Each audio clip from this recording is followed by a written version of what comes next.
Have you ever wondered if dragons actually exist, or are they just in fairy tales? Many people still believe that long ago humans and dragons used to live in harmony, but then humans' selfish desires arose and they tried to rule over the whole world. Dragons still wanted peace and begged humans to stop, but the insensitive humans declared a war. Things got worse when an evil scientist, Petrosius, invented Nettlebrand, a dragon-eating monster. Even Petrosius couldn't control it and got killed by his own creation. Nettlebrand freely traveled around the world to kill all of the dragons. The poor dragons ran for their lives and they hid away in deep forests. Nettlebrand gave up and settled in Petrosius's castle, though he still awaits to find more dragons. Centuries have passed and the humans have developed so much that they have completely forgotten the existence of dragons. Since then, the remaining dragons have continued their lives while hiding away from the rest of the world. However, nothing stays hidden forever. Dragons are nothing like they used to be. Instead of being a fearless beast blowing fire, they train to hide themselves in the best possible way. Their leader always teaches them not to fly or use fire breath and never leave a trace on their path. However, one of the young dragons doesn't want to live in these boundaries. It's Firedrake, a silver fire dragon with a unique vision. Though he can't breathe fire, he still wants to live like the dragons in fairy tales.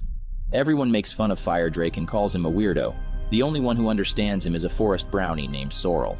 After hanging out all day with Sorrel, Firedrake goes to meet the oldest dragon in their tribe, Slatebeard. He's the one who tells Firedrake all the fairy tales and also mentions a heavenly place for dragons. It's called the Rim of Heaven, which lies somewhere in the mountain range. There's where the dragons belong and can live freely and fearlessly. Firedrake gets really excited after hearing about this place and he wishes to see it once in his life. Later that day, the dragons notice that the humans are coming towards their forest. They must pack things and find a new place to hide. Some dragons suggest they should face the humans, but mostly others don't dare to do that. Firedrake is quietly watching the situation. He believes that all the dragons should move to the Rim of Heaven, but other dragons don't believe that such a place even exists. However, Sorrel trusts Firedrake. Together they plan to flee out of the forest and find the Rim of Heaven. Then they will guide other dragons to that place. In the middle of the night, Sorrel and Firedrake sneak out of their homes and meet at a cliff. Firedrake hasn't ever flown before, but he isn't afraid and lets Sorrel ride him. After a few minutes, the ride gets stable and the duo plans their next step. They don't know the exact way to the Rim of Heaven. Sorrel has heard that humans have a magical thing called the internet, which can be used to search any information. To get internet access, Sorrel and Firedrake land in the human population. There lives an orphan homeless boy named Ben. He steals a necklace from a shop and runs away. Ben snatches someone's costume from a movie premiere celebration to mix in the crowd. After getting away from the shop owner, Ben gets back to the abandoned building he's staying in for now. There he meets Firedrake and startles. Firedrake mistakes Ben as an important person because of his costume from a movie about dragons. Ben plays along and calls himself a dragon rider. Sorrel reaches there too, but she can't trust humans. They all are liars and cheaters. The police are at Ben's door, so he offers his help in finding the Rim of Heaven and flies away with Firedrake. After getting a little far from the city, Ben asks Firedrake to put him down so he can go back home. Suddenly, two dwarfs reach there and mention that the Rim of Heaven is full of precious silver. Hearing this, the greedy Ben joins back the journey. The dwarfs are a bunch of spies and they rush to Nettlebrand and inform him about Firedrake. It's been years since Nettlebrand ate a dragon and he's dying to get one. He rushes to catch him, but Firedrake flies away in time along with Ben and Sorrel. But Nettlebrand sends his homunculus slave Twigleg to follow the dragon. Firedrake encounters a storm while flying and they all fall down in a desert.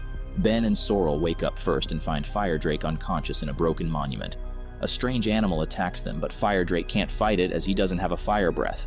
Fortunately, Professor Barnabas saves them. He uses a mirror to pause the monster's senses for a few days. Ben mocks Firedrake for being a useless silver dragon because he can't even breathe fire. Firedrake gets hurt by the statement and walks away. Ben realizes that he went too far, so he tries to apologize to Firedrake. He tells him that not all humans are bad and some might be helpful too. Firedrake asks if Ben is staying by him till the journey and the boy agrees. Barnabas knows a lot about weird creatures and he collected a lot of them too. He runs a reserve for them along with his wife and daughter. Barnabas doesn't know the location of the Rim of Heaven, but he knows two people who might help. The first one is a genie named Jinn, and the other is an Indian woman named Subisha Gulab. Barnabas gives both of the addresses to Ben, but suggests that they continue the journey next morning. Ben finds Barnabas's family pictures in his tent, and it reminds him of his own family. Meanwhile, Barnabas finds the newspaper Ben always keeps by his side. It's about the car accident that killed both of Ben's parents. While everyone is asleep, Twigleg returns to Nettlebrand and informs him about the journey to the Rim of Heaven. Nettlebrand gets really excited and gets in his submarine to reach the destination, and he instructs Twigleg to keep spying on Ben and his team. The next morning, Ben gets ready for his journey. Before he leaves, Barnabas advises him to move on and start looking forward to a new life. He also offers him to live with the professor's family if he wants to. Ben thanks him for the kindness and departs to his destination. The journey is not easy and they encounter several difficulties and deadly monsters.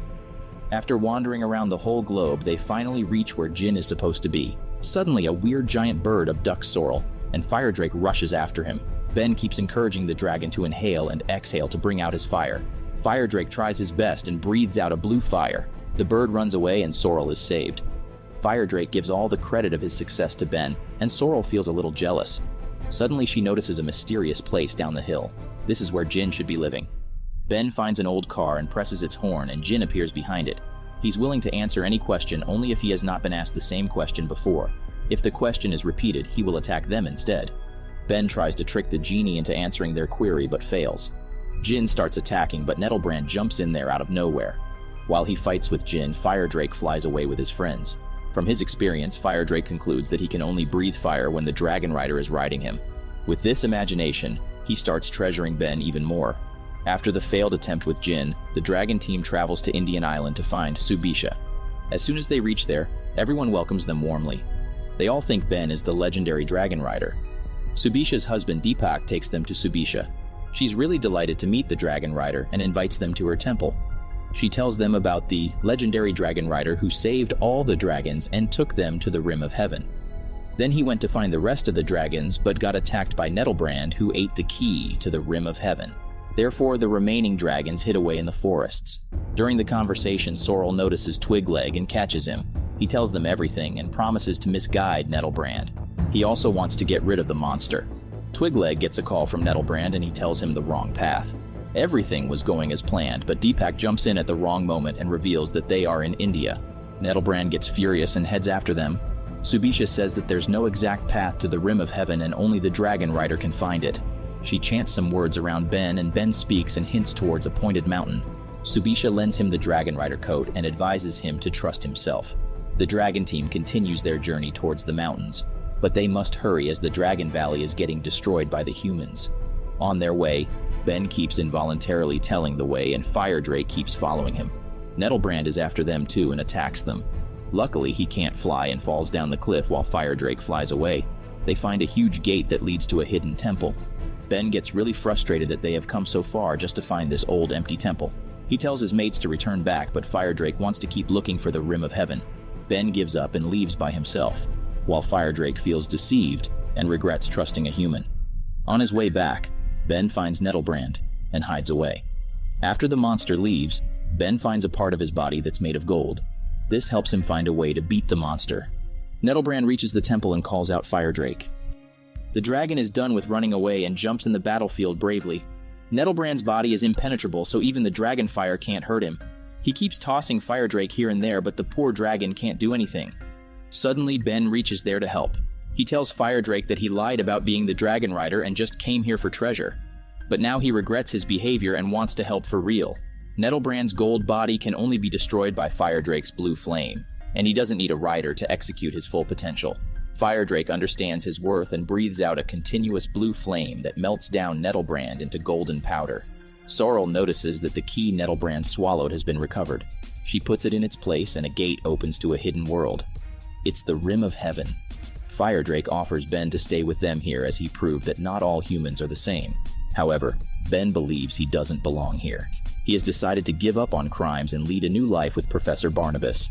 Firedrake rushes back to his valley where the dragons are preparing for a war against the humans. Luckily, Firedrake reaches there in time and tells them about the Rim of Heaven. They all feel really proud of them and follow him to their actual home. On the way, Firedrake tells them about their human friend without whom the journey was impossible. Meanwhile, Ben has been accepted in Barnabas's family and started a new life. It's never too late to start over and choose the right path. The only thing that limits us is our own thoughts.